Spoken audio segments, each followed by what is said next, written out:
Here's to you, Trailblazer, with this glass of even the wicked. To the sad truth. Well done, Gallagher. You're not over the hill yet. So are... Oh, the flavors! They're way more sophisticated than Soul Glad. The richness and layers of these flavors are a masterpiece. I'm not entirely sure what it all means. Maybe Mr. Gallagher can shed some light on it. Well, if you're expecting a profound answer, I'm afraid I'll disappoint you. The imagery it implies is pretty straightforward. It's just a glimpse of what this dream truly tastes like. Nothing more. Does this true taste have anything to do with that Mikhail?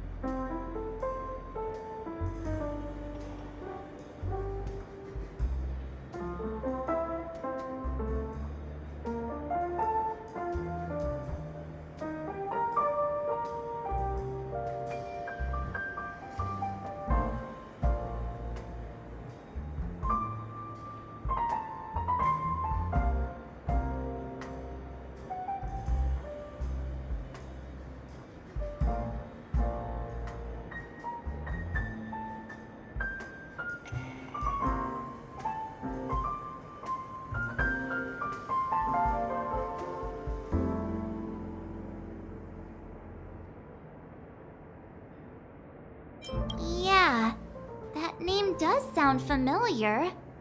When you got knocked out by that masked fool girl, I think I heard someone calling that name. Do you remember? I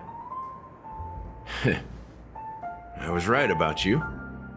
You guys seem to know quite a bit, and now there's no reason to hide anything from you anymore. Let's dig deeper into the case, and of course, I'll tell you a story about Mikhail. All right, let's start with what we know based on the clues the family has.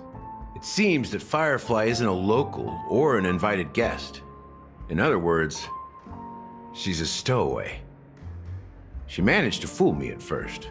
My age must be getting the best of me. But here on the planet of festivities, stowaways are a common sight.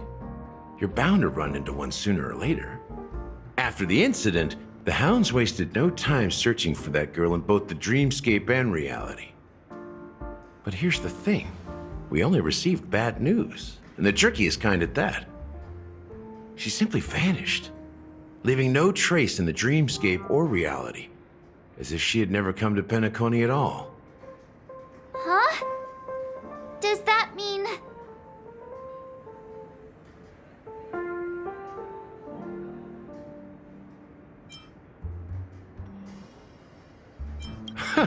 A clever metaphor.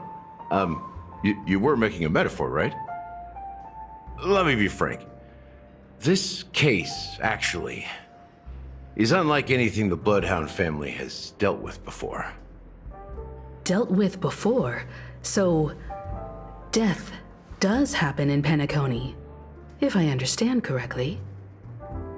You've witnessed it, so there's no need to hide. Even the shiniest city has its dark side. We're all adults here. Surely I don't need to explain too much to you.